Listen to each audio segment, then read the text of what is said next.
I'd like to show you some of the applications and benefits of using art masking fluid.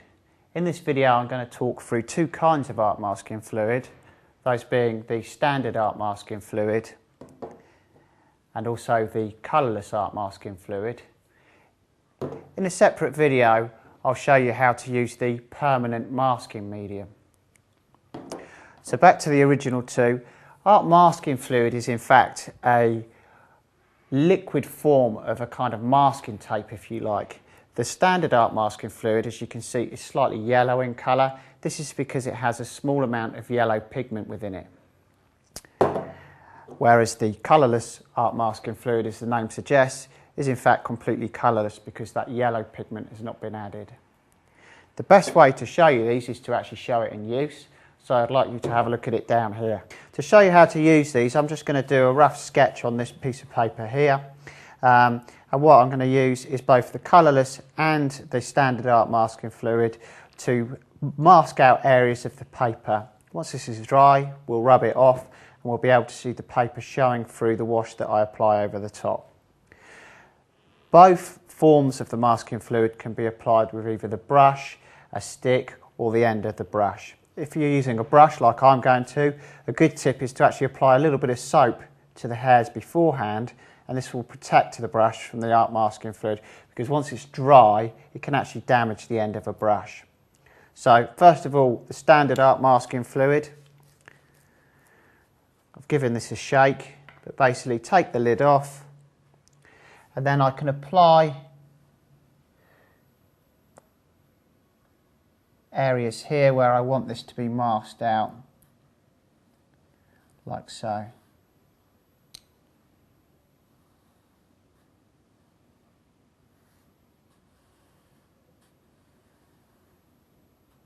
As you can see, the yellow pigment is showing here.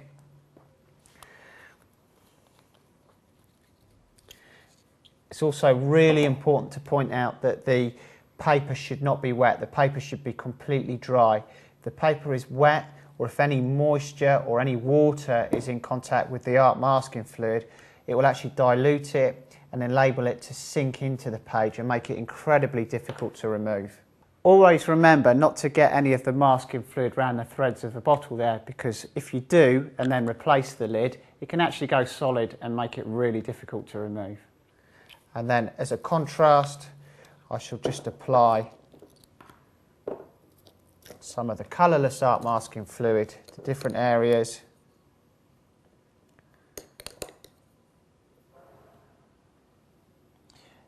And as you can see, indeed, this is colourless.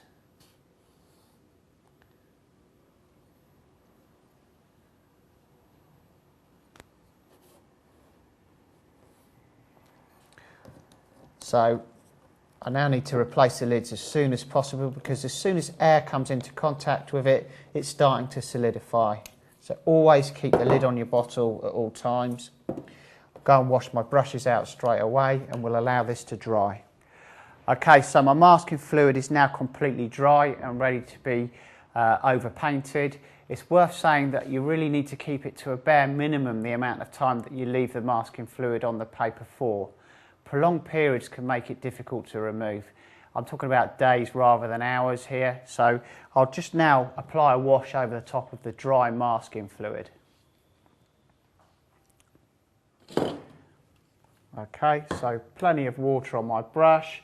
You can see here is the coloured, the standard art masking fluid, and the colourless is here a little bit more difficult to pick out against the white paper. Just going to apply a wash of cobalt blue over the top of that. You can see that it does actually provide a little bit of a resist as well. Put some Winsor blue red shade in here. Also just to provide a bit of variation of colour. I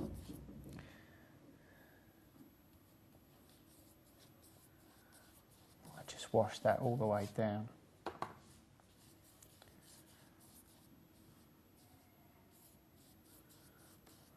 Like so.